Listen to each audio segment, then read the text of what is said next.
I think this video is going to be a little bit about transparency and mostly about expectations. Um, the ones that I have for myself, the ones that I place on myself without realizing, believing that they're from other people, but they're just my own uh, feelings about it, but might not have any grounds in reality.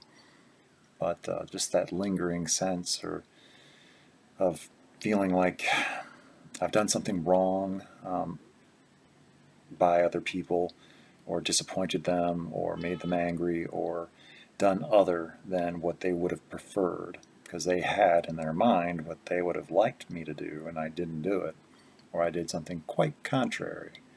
Um, so, in the context that I'm referring to, I'm thinking about some of the meetings that I used to attend, but left for whatever reason at the time, which for each one that I've left, I agree with. And it was for um, my own sanity and emotional stability and well-being. Um, just because of people, places, things, and situations, and some of the people I was being surrounded by and affected by, and some of those, and it's like I was around for probably longer than what I should have been. I was becoming extremely disorganized and stressed out about attendance, and feeling like a prisoner. It was a compulsory thing, and I only was going because I felt that I had to go to keep up appearances, to let other people know that I was still doing okay. And it was like just a show of it, for me, and just paying homage or paying lip service. And I was just getting stressed out, and it just felt like I'd just rather not. And each one has its own history and story that goes with it. And I'm not going to go into details very much, but I did have one video that when I was it was one of the last meetings. It was the last meeting that I stopped going to. My farewell to Nineveh video from late last year, because I had gone to that meeting for, well, since I got here, um, over 6 years. Um, Regular attendance once a week, which isn't asking very much, but it's asking a lot. Anyway, and they kept wanting more. But the thought comes to me because uh, I think about those meetings, and I think about not that one, but I think about some of the other ones I've left, some of the other places, some of the other faces, some of the other um, you know stories, and I never will probably find out what happened to a lot of them, because I probably won't go back. Um, Not that I can't, but I shouldn't. It's in my own best interest to just leave it alone, just call it good. That it was it. I needed it at that stage of my life, and I got out of it what I could get out of it, and I was able to give back what I was able to give back. But I don't know. It's to my own warning that to not um, take it too lightly. Um, so I'm probably making it sound like it's a bigger deal than what it is, and it probably isn't that big of a deal, but to me it is, and that's what matters. Um, these decisions for my emotional security and sanity, and how I feel about myself and the world, and do I feel relevant? Do I feel like I have some value or significance or importance, something to give? And also, I need to, you know, it's probably one of the things is I'm missing is that social contact, I guess. Um, And I probably need to, hear some news stories and feel like I'm telling my stories again and new people are hearing them. You know, it's a bit of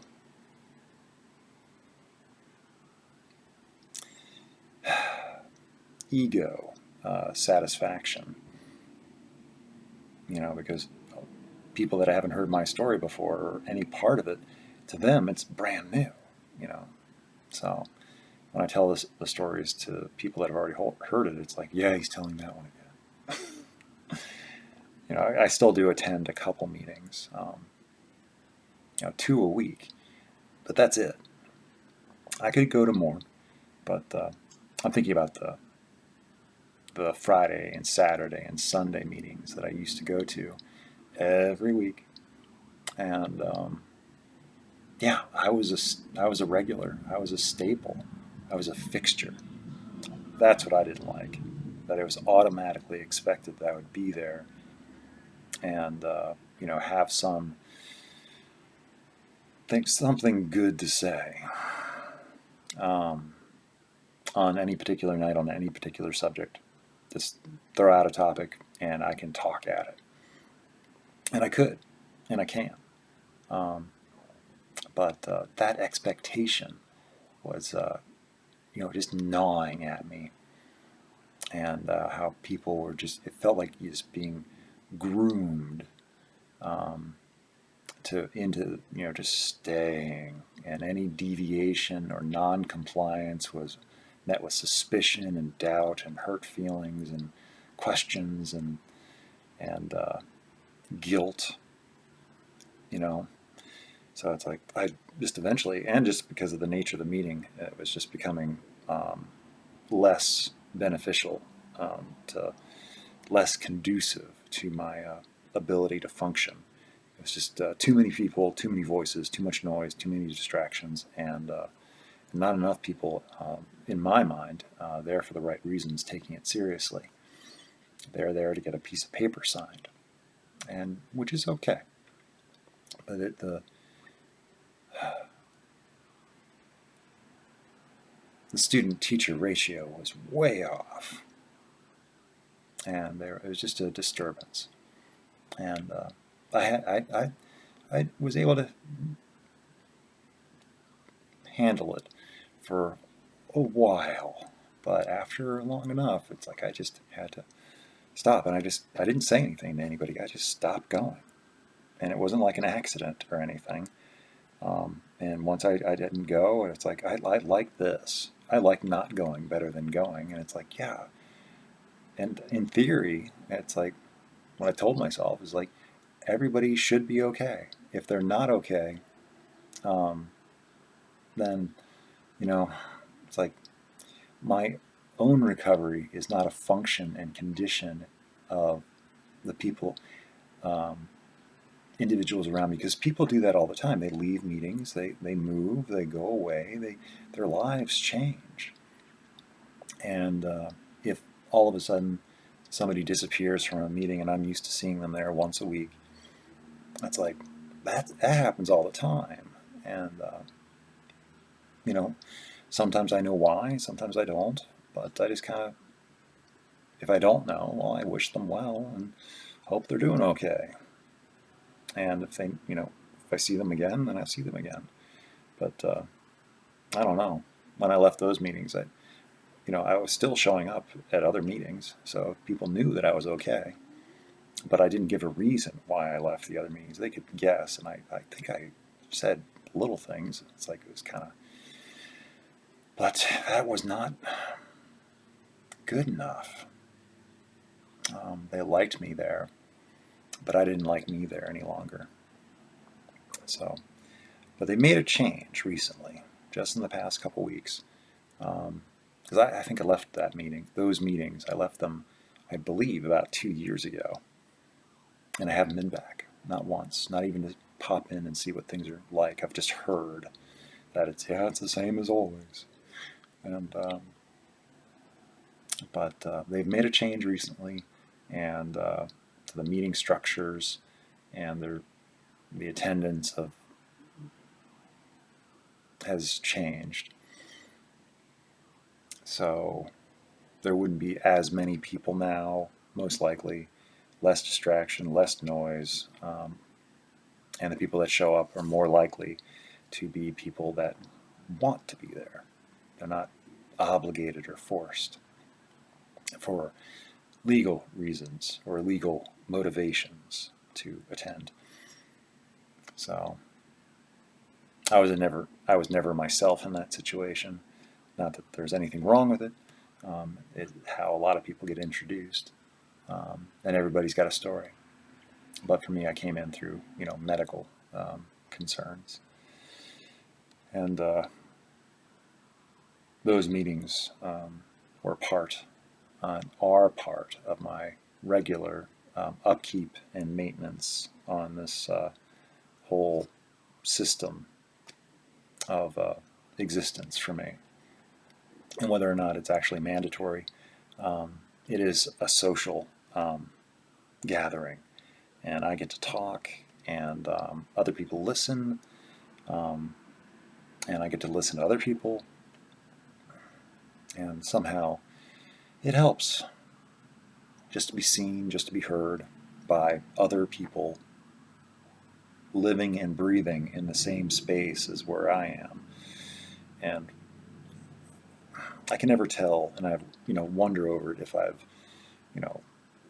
if I'm being taken seriously or not by how I am composed, or what people have found out over the time and what they think.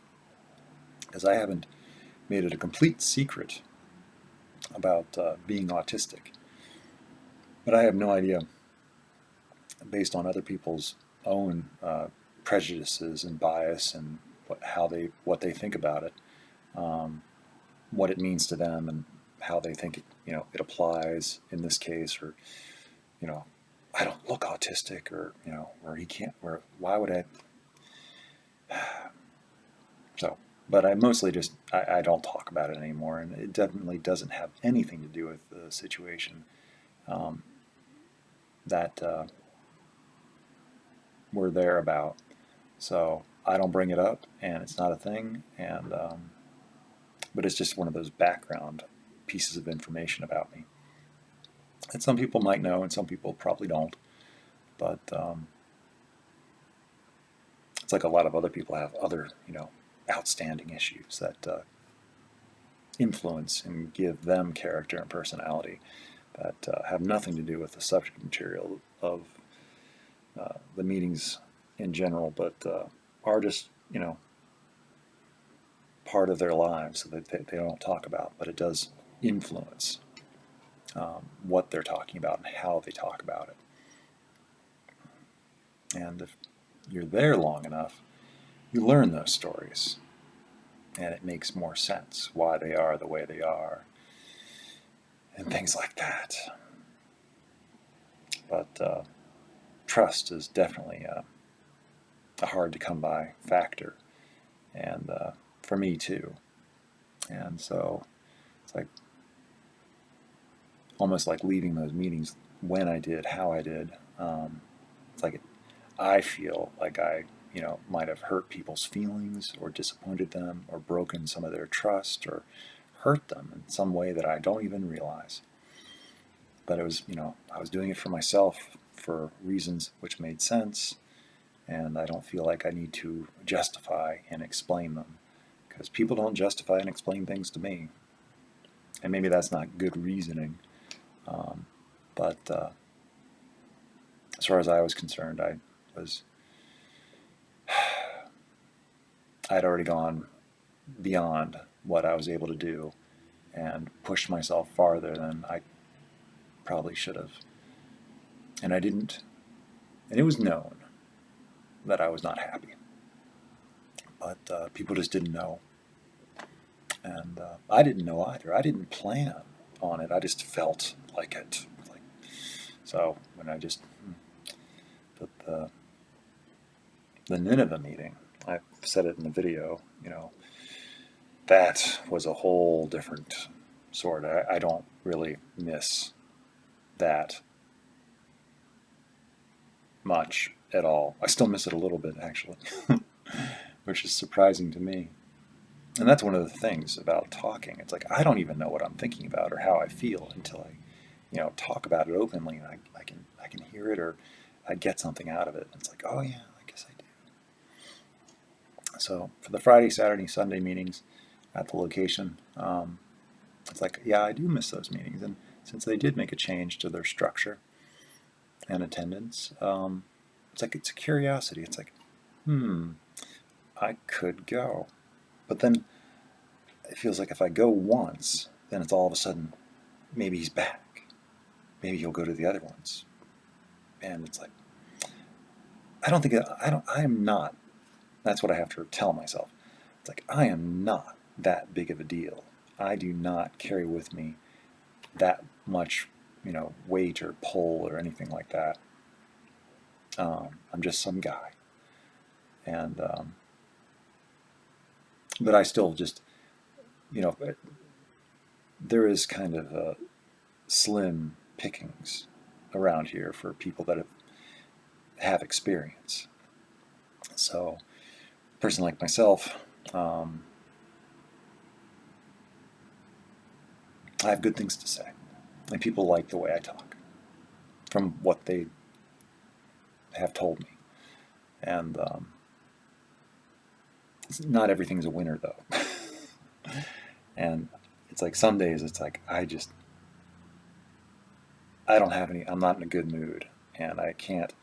I don't feel in the zone to be able to share whatever it is I've got to say very well, and I worry about you know looking bad or looking foolish or saying things poorly, and but that's no different than anybody else, and it shows my own vulnerabilities and sensitivities, and there's nothing wrong with that. There's the transparency. And the Friday night meeting is at 7 o'clock.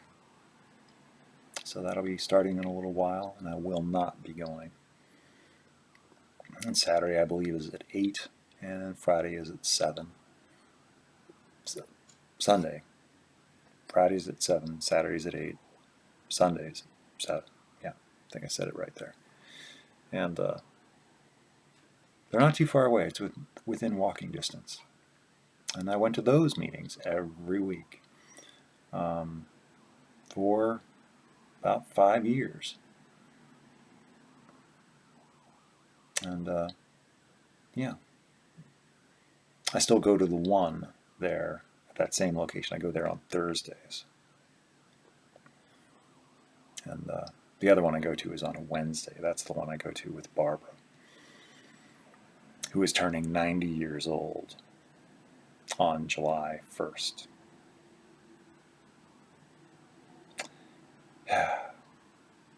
So, anyway.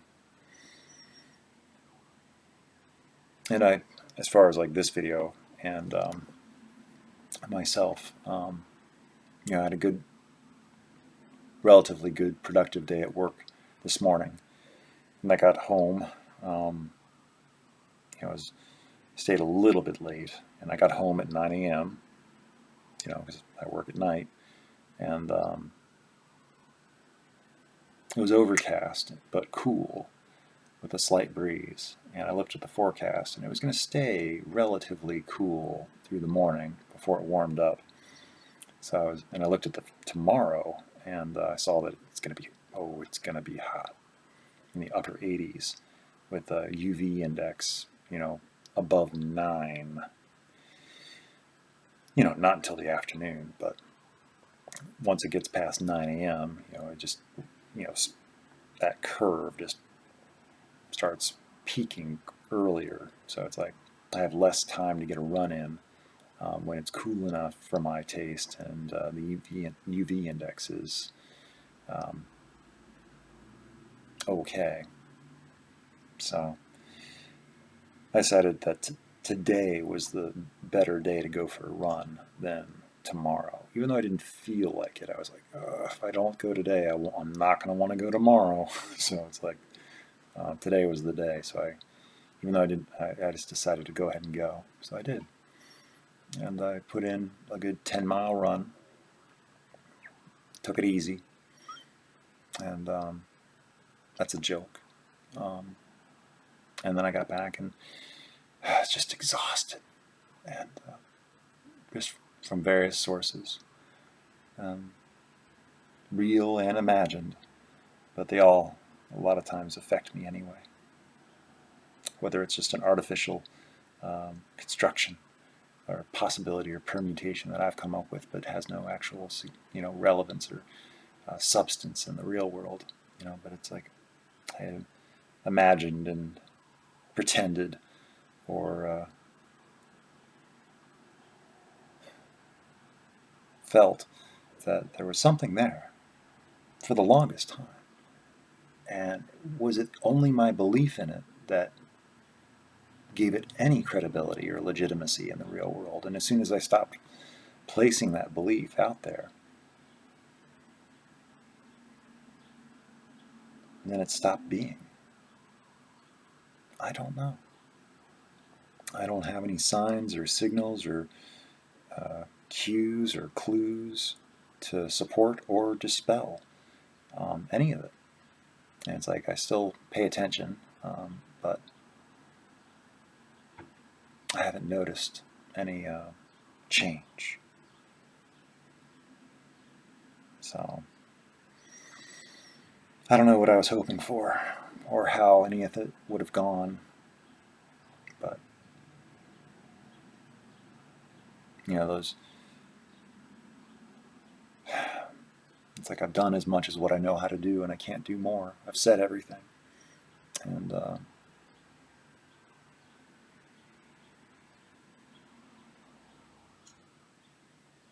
so it's like I feel like I was able to say and express myself well, and whether they read it or watched it or understood it or they're not under any obligation to ever respond, and it just remains a mystery, and it's just something I don't get to know. But I'm okay with it. I mean, I don't like it, but I can be okay with it and respect people for their choices. That they know what's best for them. They know their own situation and what's going on and what is possible and what isn't possible for them. Or even if it's just a matter of they don't believe it's possible. But um, I don't know. And I just like to think that it's like, well, unless we tried, or it's like, well, we'll never know. And so be it. But I still wish them well, and I hope that their journey and adventure goes all right by whatever other avenue it ends up taking. So that's where my expectations come in, where I've placed expectations or hopes on to, a scenario or situation that I was hoping would develop. Press any key to continue, and then nothing. Nothing that I could register or tell. It's like they might have responded in their own fashion, and I was not able to pick up on it. Like, because they might just be, I might misinterpret it as something else, or just not notice it. And the same goes for my stuff. They might not have any idea. I try to be as clear as I can, but I don't know. It was a bad setup and a bad communication. I mean, it wasn't bad, but too much room for error and miscommunication and misinterpretation through, what is apparently like random writings and poetry and things like that. It's like, who are we talking to again? Are you talking to the past or the present, or what situation? I don't know. It got complicated, too complicated, and I just had to shut it down from my end. And because they shut down on their end too at periods of time, and I just was feeling less involved or less informed. And it's like, maybe I wasn't the entire time or wanted to be. So I don't know. And then I started to feel like I wasn't wanted or invited.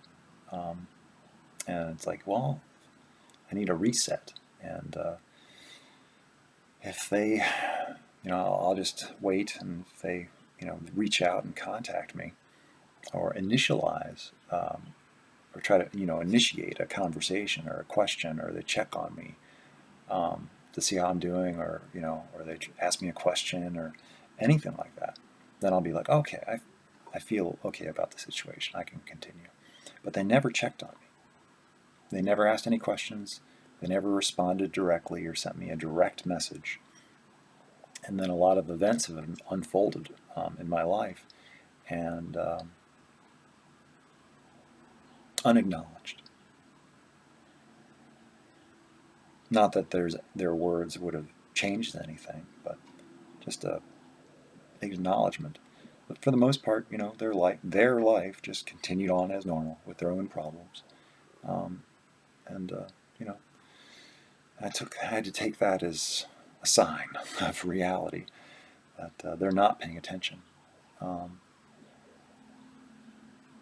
so it's like I had to change my own tact, and it's like as things were happening in their life, and it's like, I'll just stand back. I don't seem to be a part of their life anyway, so it's like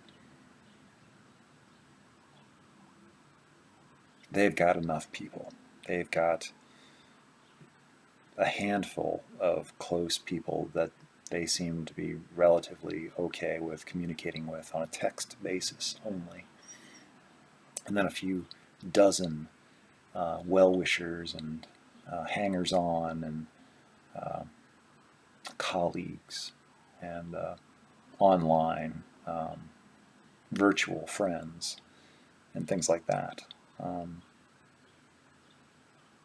And then they have, I guess, they have friends and family around them in their actual life too. I don't know how that goes in their interactions with them, but anyway, it is their life, just like this is my life, and I have to do what's right for myself, and I guess. So anyway, and this is the person that I'm talking about, is the person that I originally was inspired or motivated to create these videos for in the first place, to allow them access into my world, to see what I'm like, and to get to know me without actually having to interact with me. And maybe I wasn't doing myself any favors, and maybe it gave them plenty of material to make a choice, but just not the choice I was hoping for. It's like, oh, I don't know. Oh well. But I haven't given up. I've just had to change my attitude and approach a little bit. That I am allowed to, feel however I do. And it's like, I might not be right, but I can't be wrong. And I think it's for the right reasons. Just possibly the wrong person, wrong time. Possibly. Still have no idea. And there could be things going on that I just don't know about at this time. And so, in the meantime, I just keep doing what I'm doing and try to not beat myself up or tear myself down too much. And making videos and stuff, recording my life as it happens, and sharing it, and see how it goes. And also, I took out my contacts after I woke up, and so that's the glasses. It's like, I don't like myself in the glasses. But again, transparency. My vision is not very good without correction.